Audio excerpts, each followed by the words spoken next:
అంటే ఎవరో చెక్కిన విగ్రహం అనుకునేరేమో. అదొక పరమాద్భుతం. ఎందుకంటే విగ్రహాన్ని మొన్న మేము గోపాలకృష్ణ గారు అందరూ వెళ్ళినప్పుడు నేను అక్కడ చెప్తుంటే ఇంతలో శాస్త్రి గారు వచ్చారు, శ్రీకార్యం. వారిని నేను అడిగాను కూడా, ఏమంటే నీ చెప్పింది సత్యమేనా అంటే, అయ్యో పరమసత్యం అండది అని చెప్పారు చల్లా విశ్వనాథ శాస్త్రి గారు. ఎక్కడైనా దేవాలయంలో విగ్రహం చేస్తే కింద నుంచి రంధ్రం పెట్టి గురుజులోకి దింపుతారు, విగ్రహం కదలదిహ.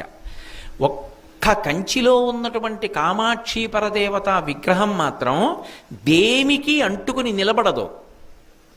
దానికి కింద దేని ఆధారపీఠం లేదు. అమ్మవారు ఇలా ఉంటుంది, కింద ఏం ఉండదు, దేనికి తగలదు ఆవిడ, గాలిలో ఉంటుంది మూర్తి. మీరు అర్చకులు కొంచెం గట్టిగా తోస్తే కాస్త కదులుతుంది. కనపడకుండా ఒక అడ్డుపీఠం ఉంటుంది.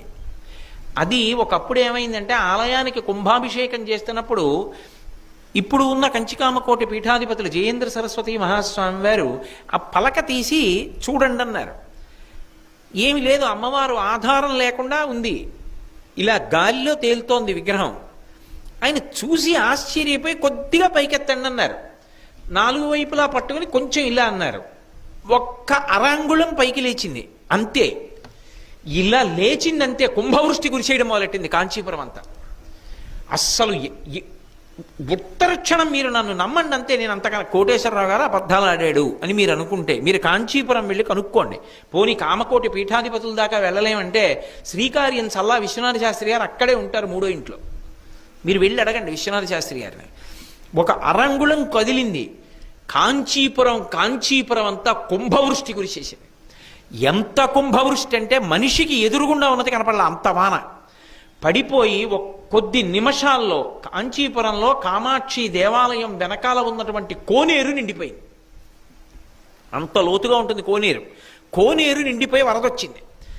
పరిగెత్తుకొచ్చి పీఠాధిపతులకి చెప్పారు, అయ్యా వెనక కోనేరు కూడా నిండిపోయిందని. గురి కిందకి పెట్టేయండి అన్నారు. మళ్ళీ ఏ అంగుళం పైకెత్తారో దాన్ని మళ్ళీ అలా కిందకి దింపారు, అంతే, వాన అయిపోయింది.